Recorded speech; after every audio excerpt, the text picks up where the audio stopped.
Bueno, estamos con Horacio Berbisky. Buenas noches, Horacio, gracias por venir. Buenas noches, María. Bueno, justo estaba preguntando cuando estábamos charlando en la tanda si que no había visto ninguna columna hoy en Página 12 respecto de tu opinión de la marcha. ¿Cuál es?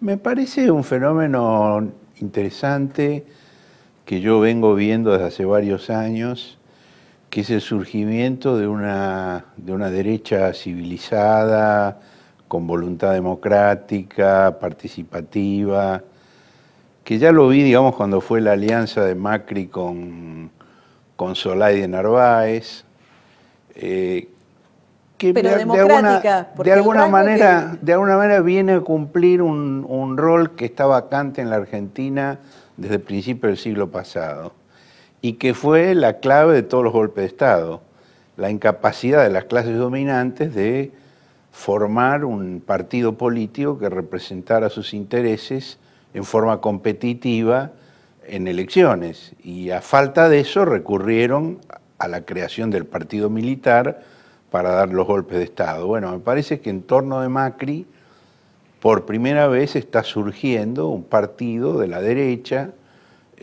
muy claro en todos sus postulados, y con aptitud electoral. La marcha de ayer lo mostró, digamos, y además, bueno, lo pone a Macri muy por delante del resto de la oposición porque es su distrito y es la marcha de Macri.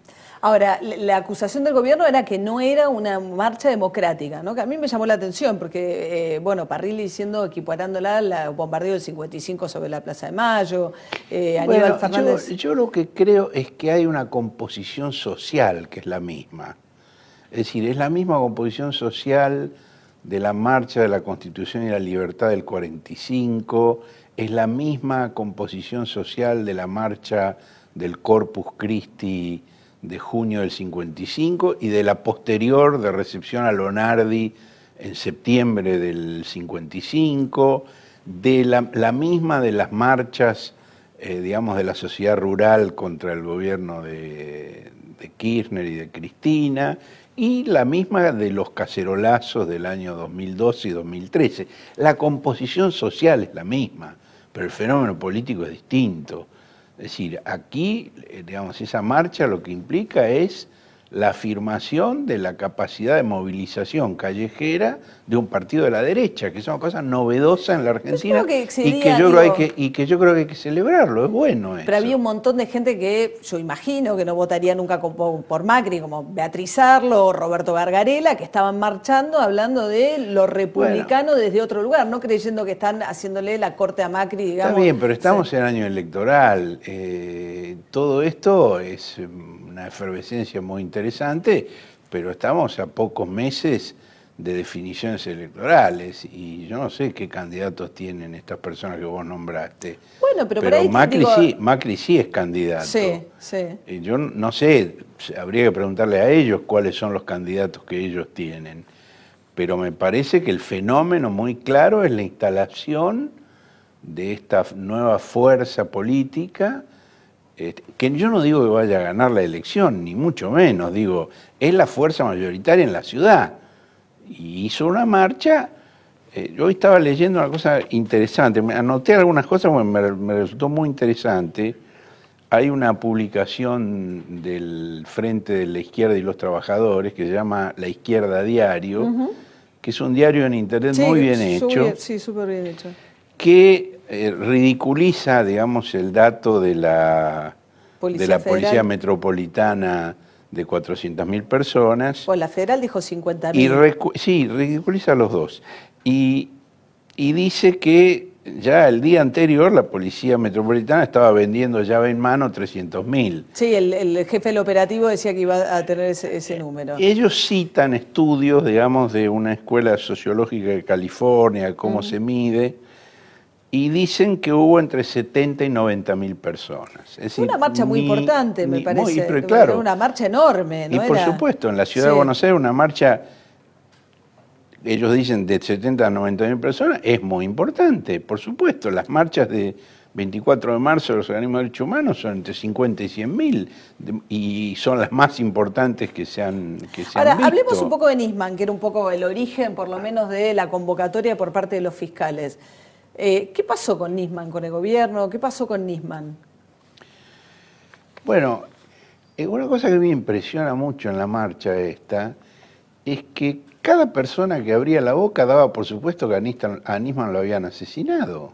Bueno, empezando por su expareja, ¿no? Y inmediatamente después venía la connotación de que el responsable del asesinato era el gobierno. Digo, esto no está sustentado en ninguna constancia de la causa que se conozca hasta el día de hoy. No, lo que pasa es que la presidenta dejó entender que fue algo instigado por Estiuso, claramente. Sí, pero digo, cada uno da su opinión, hay muchas opiniones. La presidenta dio una, dio otra, la ex esposa dio otra, los fiscales dan otra, cada periodista da una, ha habido muchas opiniones. Ahora, los hechos conocidos de la causa que ha dado a trascender la fiscal a cargo, yo dije la primera semana algo que voy a repetir ahora. Yo no me animo a decir que fue un suicidio, pues no tengo el dominio de los elementos como para decirlo. Ahora, para decir lo contrario, hay que forzar brutalmente los hechos. Digo, porque si uno no puede todavía afirmar que fue un suicidio, mucho menos se puede afirmar que fue un asesinato. No, claro, yo insisto con lo de la... Y aquí ha quedado instalado este tema. Pero es que si la presidenta... Esto es realmente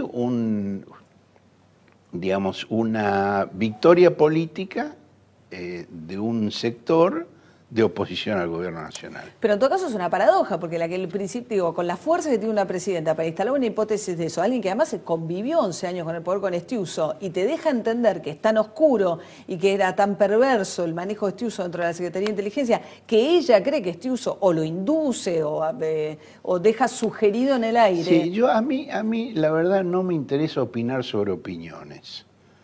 Digo, cada uno tiene su opinión. Yo trato de atenerme a los hechos. Los hechos son que hay un peritaje balístico que dice que no hubo intervención de terceras personas, hay un peritaje toxicológico que dice que estaba consciente en el momento de la muerte y que tenía una dosis de productos medicinales 10 veces inferior a la que provocaría inconsciencia. Entonces, de ahí a afirmar que lo mataron, hay una distancia que solo se puede recorrer mediante un acto de voluntad y que es de voluntad política.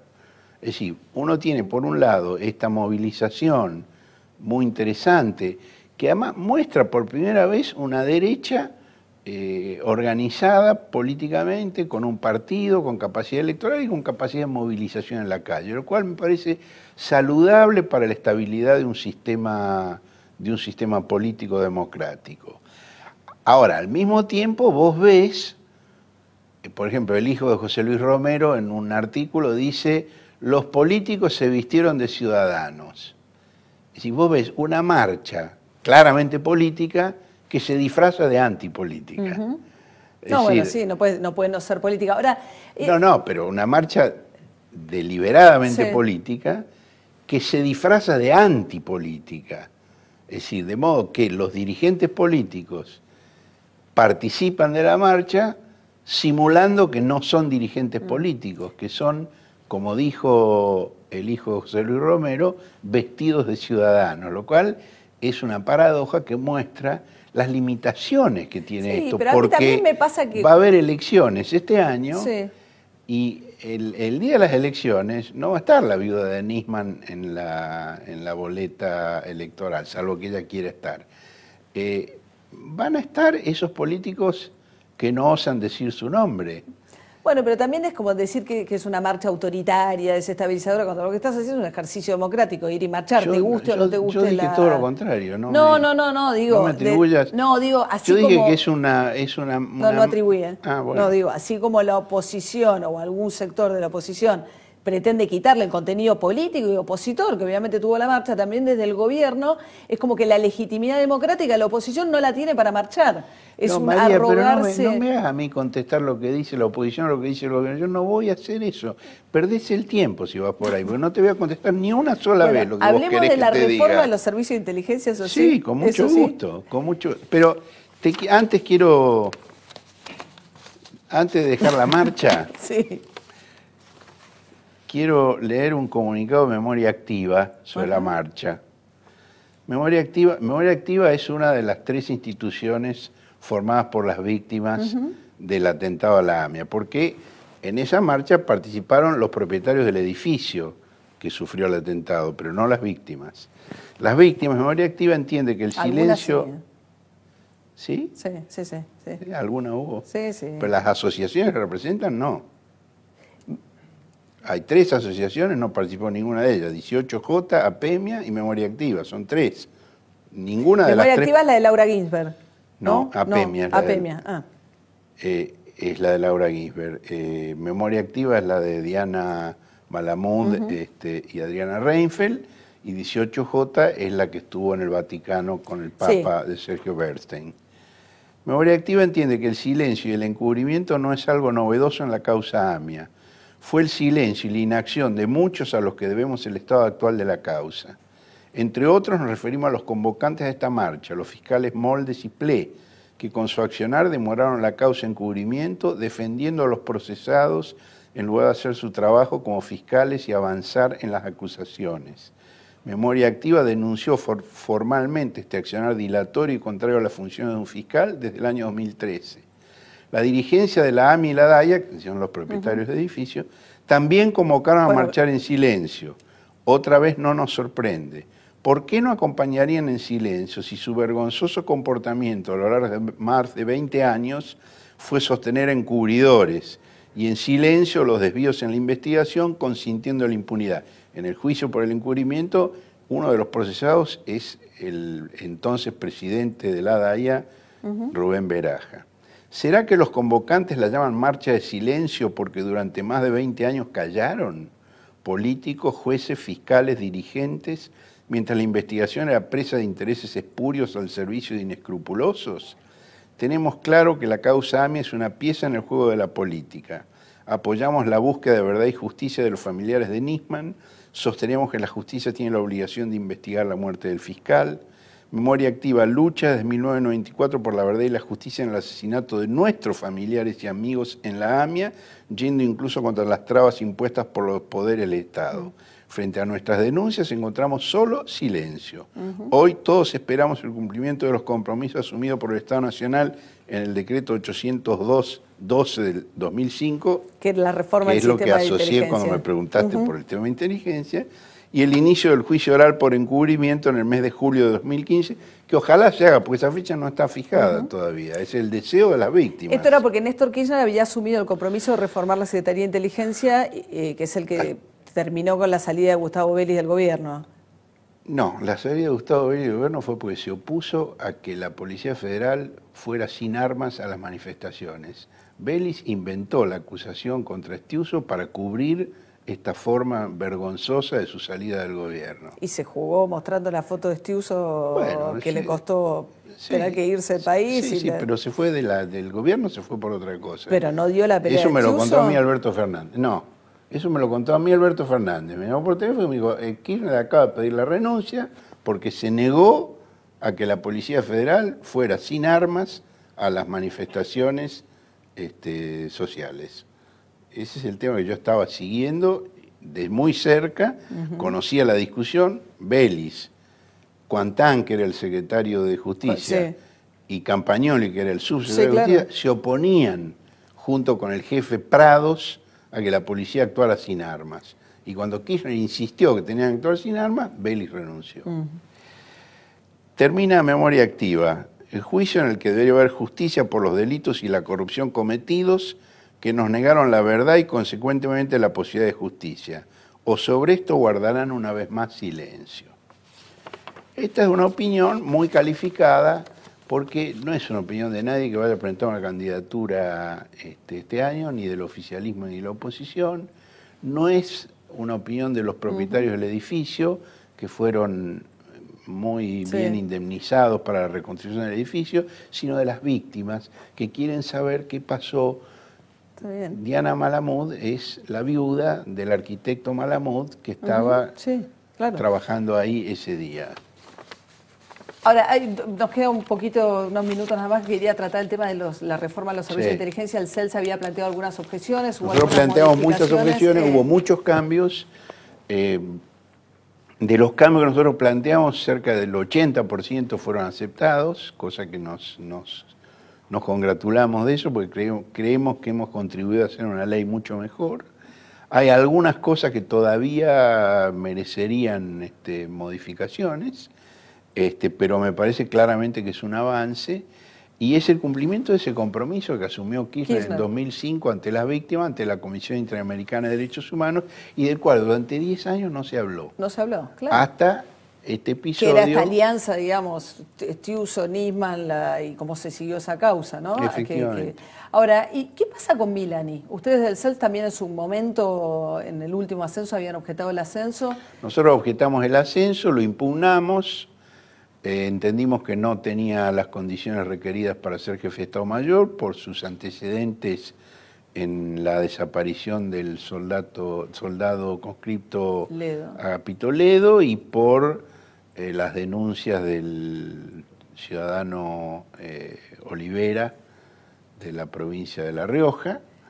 Él pidió hacer una explicación ante nosotros cuando nosotros lo impugnamos. Nosotros le mandamos un cuestionario, él contestó el cuestionario y a nuestro juicio su respuesta ratificó que no estaba en condiciones porque negó hechos irrefutables que tienen valor de cosa juzgada, negando que la unidad militar en la cual estaba destinado fuera un campo clandestino de concentración, cuando eso está documentado en causa judicial. Interrumpo, pero porque ahora, ¿por qué lo sostiene Cristina Fernández de Kirchner? Preguntáselo a Cristina Fernández de Kirchner. No intentes que yo te conteste por la oposición ni por el gobierno. Yo te contesto por el CELS y por mis opiniones.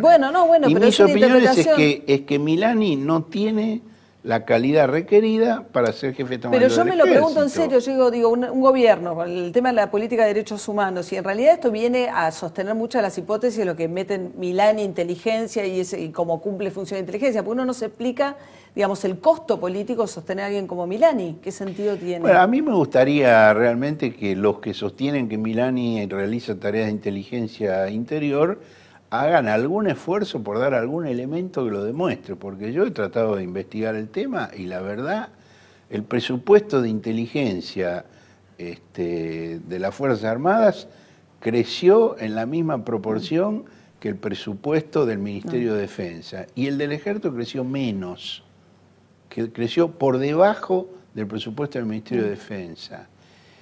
Y las cosas que son públicas, que yo conozco, es que ese presupuesto que tiene lo han aplicado a la inteligencia táctica de combate. Ha habido algunas exhibiciones públicas del material que han comprado. No se entiende, es difícil de explicarse la razón. Digo, a mí por lo menos no termino de entender por qué, pero bueno, materia de interpretación. Gracias, Horacio. Gracias a vos, María.